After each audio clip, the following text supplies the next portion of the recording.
Hello and welcome to the tutorial on how machine learning works. In the previous topic, we learned about what machine learning is and about some of its application in our day-to-day life. In this topic, we will learn more about how machine learning works. By the end of this topic, you will be able to explain what data is and its role in machine learning, and what is a machine learning model and how it interacts with data to make predictions and recommendations. Previously, we learned that machine learning is the ability of a machine, that is, a computer program, to learn from past experiences to make predictions or recommendations.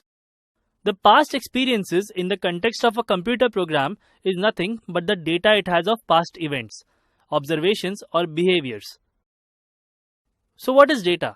In simple words, any information about anything can be termed as data. For example, the features of your smartphone, such as screen size, memory, processor, brand name, and its color, each of this information is data. The messages and comments you make on social media platforms are also data. Even the voice calls and the video calls you make are also data. Thus, we are surrounded by data everywhere. It can be in any form such as text, number, image, video, audio, and so on.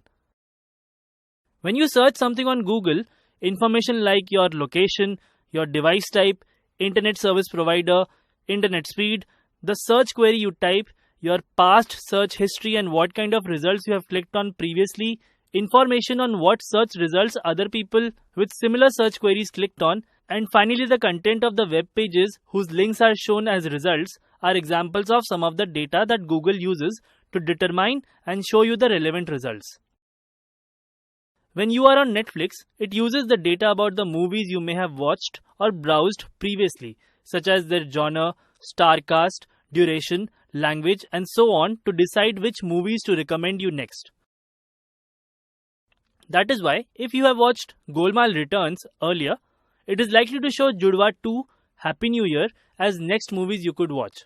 Also, as you watch or browse through more movies, it continuously keeps storing and updating that data too and uses that for future recommendations.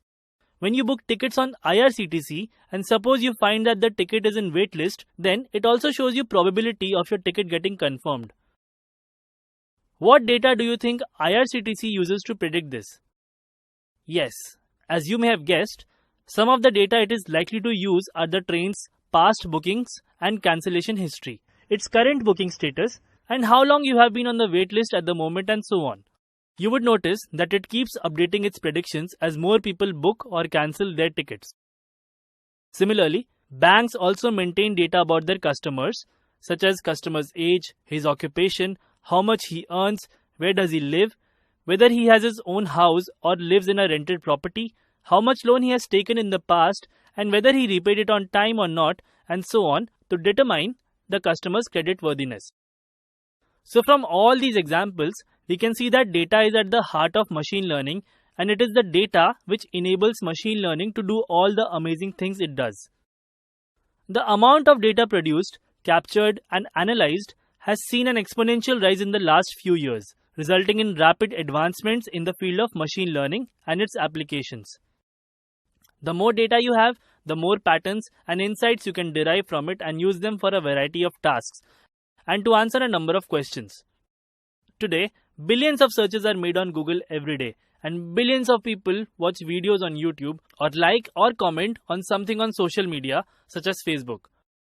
Every single page you visit on internet, every click and scroll you make, every email you open or send, every word you speak to any voice assistant on your phone is data which is produced, stored, and analyzed.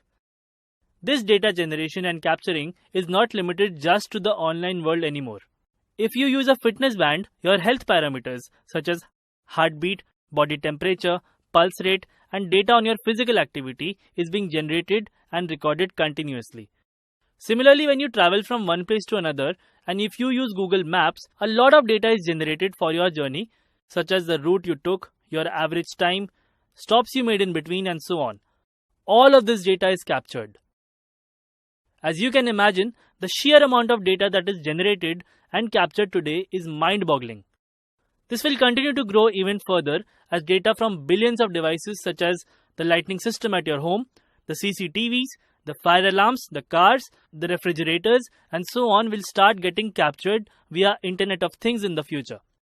No wonder data is called the new oil, and we would increasingly see new battles emerging world over for the ownership of data and deriving benefits from it.